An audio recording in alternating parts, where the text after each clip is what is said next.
Oui, alors bienvenue à tous. Je suis Joanne Razana-Mahaï, pour ceux qui ne me connaissent pas, Joanne Razana-Mahaï Chaler.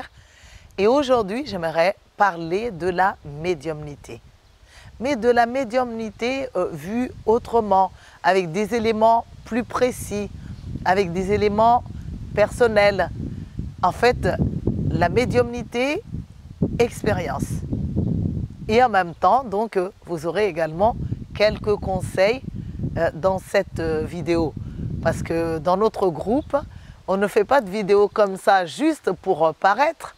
Dans toutes nos vidéos, il y a toujours des petits secrets, des outils de travail pour permettre à tous ceux qui s'intéressent de pouvoir aussi évoluer, entrer de plus en plus dans la lumière. Donc, comme vous le savez, pour la plupart, je suis à l'origine de la vision que nous ne sommes pas des blocs de personnes, mais des êtres composés de multiples facettes.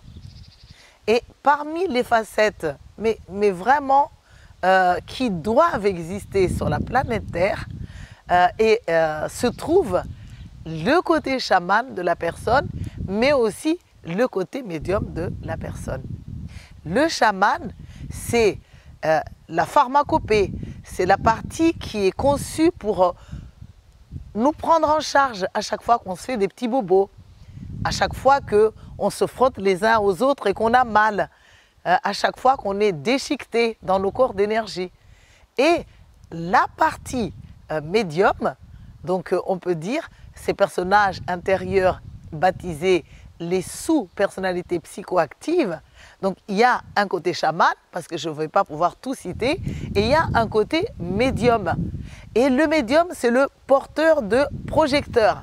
Quand on descend, on s'incarne, on s'impose pour s'incarner, et hop, on a le projecteur pour éclairer nos chemins et pour nous relier avec les mondes spirituels, de manière à ce que la connexion continue à se faire où que nous soyons et quoi que nous traversons. Donc, tous, nous avons un côté chaman, comme tous, nous avons un côté médium. Plus d'autres personnages, si ça vous intéresse, vous pourrez toujours venir sur notre site et voir les livres que j'ai écrits par rapport à ces personnages, donc les SPPA ou sous-personnalités psychoactives. Donc moi, depuis mon enfance, je suis à la fois chaman, parce que j'ai développé ce côté, comme si je l'avais déjà entretenu depuis des vies auparavant, et j'ai des talents de médium, j'ai des dons. Quand j'étais enfant, je ne savais pas que c'était particulier. Mais c'est au fur et à mesure que je rencontre les autres, que j'échange avec les autres, que j'ai découvert que, en effet, c'est des dons magiques, c'est créateur de ce qu'on appelle des miracles. Et nous pratiquons donc aussi bien le docteur Christian Talchaler que Jean-Marie Muller, que Gwen Clapp et que moi-même, nous pratiquons ce qu'on appelle le channeling. C'est un nom très utilisé, mais on peut dire on canalise les guides spirituels, les anges, les esprits divers, les frères galactiques, nos ancêtres.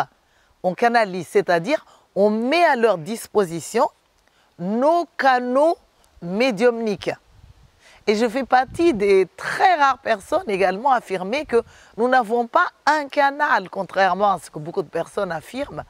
Chacun de nos personnages est détenteur de son propre canal. Donc, nous avons plusieurs canaux médiumniques dont certains sont très élevés, ils voient très clair, pénètrent dans divers mondes, rencontrent des diverses entités spirituelles et d'autres sont plus ou moins capables de faire preuve de ces talents magiques. Dans ces séances de channeling, il se passe vraiment quelque chose d'extraordinaire. Bien évidemment, comme Jean-Marie Muller vous a vraiment maintes et maintes fois expliqué, il y a des préparations pour entrer dans la médiumnité.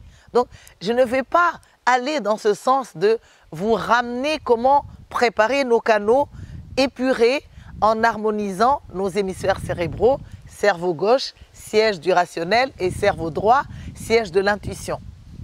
je vais vous parler d'expérience, comme je l'ai dit. Dès que je dis, je vais canaliser des guides spirituels, vous savez ce que je ressens?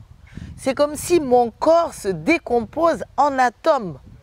Je suis très impressionnée de ce que je vais vivre. Et je ne suis pas habituée comme beaucoup de gens qui peuvent se dire « Oh mais non, il ne se passe rien, mais c'est normal ». Non, moi, à l'idée, au contact en fait des mondes magiques et des mondes des esprits et des entités, mon corps, comme si il se disloque, se décompose et je ne suis plus qu'un agrégat d'atomes. Ce n'est pas si étonnant parce qu'on parle souvent de transe chamanique ou transe médiumnique. Il y a des gens qui doivent mettre longtemps pour entrer en transe.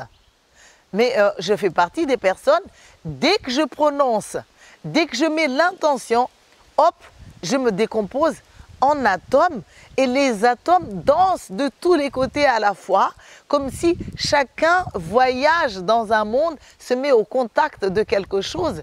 Et là, ma respiration change. Des fois, j'ai très froid, des fois, je suis brûlante. Des fois, je suis glacée, vous vous rendez compte, j'ai besoin de m'habiller. Des fois, je suis brûlante au niveau de mes tempes. Et mon corps se forme malgré que ça soit décomposé en atomes. Et des fois, j'ai l'impression qu'il s'allonge et me voici élongée et je ne sais pas jusqu'où est-ce que je peux m'arrêter. Un peu comme l'histoire de l'haricot magique dans les contes des fées, hein, que les enfants adorent. Puis des fois, je ne m'allonge pas. Des fois, je me ramasse sur moi-même et je ne suis plus qu'une graine de conscience. Et là, le monde se transforme, se présente devant moi des paysages extraordinaires, des paysages des plus grandioses, aux lumières très éclatantes. Des fois, je suis dans des mondes tout roses, des fois dans des mondes bleus, des fois dans des mondes violets, des fois dans des mondes habités de toutes sortes d'arc-en-ciel qui servent des ponts à des entités qui vont et viennent de tous les côtés. Et il y a une sensation d'être entouré de parents, mais de parents les plus aimants, les plus attentifs qui soient, les parents les plus aidants, qui vous donnent vraiment la main sans condition. Des parents qui ne vous disent pas d'abord d'où viens-tu, est-ce que tu as fait ça, est-ce que tu as fait ci. Dès qu'on entre là-dedans, on est enveloppé d'un amour infini que du coup, dans leur amour, on est propulsé dans des voyages. Comme si à la fois ils parlent et nous propulsent vers ce qu'ils expliquent. Et on entre dans des sources de sagesse extraordinaires. J'entre dans des sources de sagesse. Et quand je fais du channeling ou une séance de médiumnité à quelqu'un, des fois, je suis amenée à voyager dans des vies passées de la personne. Si bien que ce n'est jamais ce que la personne veut que je découvre, que les guides amènent, mais ce qui est très important pour elle dans sa vie et qui pourrait vraiment l'amener au grand changement, l'amener à se prendre en charge d'une manière radicale, on va dire. Je vois des situations. Alors, il y a des personnes des fois qui souffrent parce qu'ils disent « Oh, j'en ai marre des médiums qui amènent des choses trop vastes, impersonnelles, parce que j'aimerais vraiment que quelqu'un me dise « Il me connaît et jusque dans cette vie-ci, il met du doigt une situation que je ne pourrais pas renier. » Ben moi, des fois, j'ai des problèmes inverses. C'est que j'amène tellement des problèmes réels, je touche vraiment du doigt ce que vivent les gens quand je suis en channeling qu'il faut le supporter. Parce que la sensation d'être mis à nu, la sensation d'être compris, la sensation d'être vu dans ce qu'on est en train de faire et de penser est en fait très dérangeant. Il faut aussi avoir travaillé sur soi pour pouvoir admettre que quelqu'un puisse vraiment nous attraper main dans le sac et décrire des scènes privées de nos existences. Et donc, j'ai des ennuis inverses des chamans et des médiums impersonnels. Et du coup, en tant que channel, ce que j'ai appris, c'est à beaucoup communiquer avec les guides, comme si quelque part, je les éduquais aussi. C'est qu'ils les faisaient rire en disant, vous voyez, on est quand même sur une planète, les choses ne se disent pas comme ça, on ne montre pas comme ça. Alors, vous qui êtes dans le cœur, parce que ces entités spirituelles ne comprennent pas pourquoi est-ce que nous devons nous cacher alors que nous savons très bien qu'ils nous voient.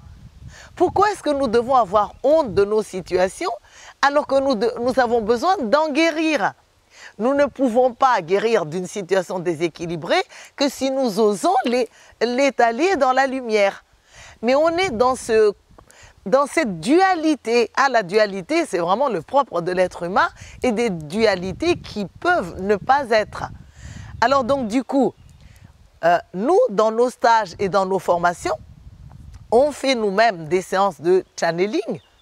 C'est très impressionnant et de nous voir fonctionner seuls déjà, c'est ah là là, on est comme dans ces petits souliers en face. Et de nous voir fonctionner à 2, à 3, à 4, avec des énergies différentes les unes des autres et des informations complémentaires qui partent de tous les côtés à la fois, si bien que la personne a l'impression en fait d'être cernée. Parce que une lumière, un éclairage peut ne pas lui parler là, mais quand par là, ça peut lui parler davantage, ou par là, elle s'effondre vraiment complètement déshabillée. Parce que pour les entités spirituelles, nous sommes des nudistes spirituels. Parce que nous brandissons des drapeaux comme si nous étions nus. On n'arrête pas de montrer qui nous sommes, dans quoi nous nous trouvons, de quoi nous avons besoin. Et donc, la connexion avec le monde spirituel s'apprend. Il y a des outils pour pouvoir lâcher nos lourdeurs, nos négativités. Il y a des techniques pour nous permettre de lâcher les informations à travers nos voix ou par l'écriture automatique ou par la lecture de ce qu'on retrouve d'ailleurs en chamanisme, telles les runes. Mais en fait, ce n'est pas seulement les runes. Même avec des motifs très mystérieux comme ça, c'est très bien. Mais en fait, tout peut être lu. Même un bambou peut être lu. Une feuille peut contenir des informations pour vous. Ce n'est pas seulement le marc de café, mais tout ce que vous touchez contient vos informations. Parce que nous n'arrêtons pas de vouloir être vus pour amener nous-mêmes les informations en les donnant, en les mettant à la disposition des guides spirituels, des anges. Et enfin, j'aimerais dire, ce qui est bien aussi quand on fait du channeling, c'est de quitter cette idée qu'on est avec un maître, un tel, ou on est avec Jésus, on est avec Marie, on est avec l'ange Gabriel ou l'ange Michael. Arrêtons de mettre en prison les entités. Nous sommes des enfants et nous ne savons pas tout. Il y a des entités qui n'ont pas de nom et qui n'ont pas de forme, comme il y a des entités qui peuvent se former, se déformer, parce qu'ils sont complètement dans la magie. Des fois même un personnage qu'on appelle sous un nom, par exemple de Michael, peut tout à fait être ce qu'on appelle Koutoumi et peut tout à fait être ce qu'on appelle Jésus, parce que dans le monde des entités spirituelles, il n'y a pas ce côté qui essaie de se distinguer ou ce côté qui veut tellement briller fort qu'on peut écraser des êtres qui brillent différemment. Plus nous ouvrons nos cœurs, nous élargissons nos consciences, plus nous allons canaliser des êtres d'une magnificence extraordinaire dont personne n'a jamais parlé, parce que plus nous nous ouvrons, plus nous entrons dans la magie. Qui peut déjà décrire l'infini aujourd'hui? Qui peut dessiner la sagesse totale? Ne mettons pas les entités ni les messages de sagesse en boîte. Apprenons à nous ouvrir, à écouter chanter les arbres, à écouter les messages que les vents amènent, à voir les entités qui se présentent dans le vent, qui naissent des nuages, voir des entités qui surgissent de la lumière du soleil et des messages d'amour qu'ils amènent. Laissons-nous surprendre. Acceptons d'aller dans toutes les couleurs, dans tous les tons. Allons dans toutes les sagesses. Ouvrons-nous. Le monde animal, le monde végétal, le monde minéral, le monde humain et tous les élémentaux ont des choses à nous dire. En fait, nous sommes des êtres riches. On nous apporte perpétuellement des informations. Et chaque personne qui en a besoin peut recevoir toute forme d'information. Et si vous ne parvenez pas à les gérer tout de suite, au lieu de fermer, de bloquer en jugeant, mettez vos fichiers quelque part comme dans un ordinateur. Juste maintenant, je ne sais pas quoi faire de ça. Juste maintenant, je ne comprends pas ça. Juste maintenant, c'est comme si ça ne me parle pas. Je n'ai pas besoin de faire la guerre. J'ai besoin de rester dans l'amour, dans l'ouverture. Et si je chante, je danse, je pétille, je suis dans l'intention de recevoir sans cesse et que j'ai la foi et que je suis baignée dans l'amour, dans la considération et dans le respect pour tout ce qui est, il arrivera alors vers moi les entités les plus fabuleuses et les informations les plus enchanteresses. Merci beaucoup de votre présence.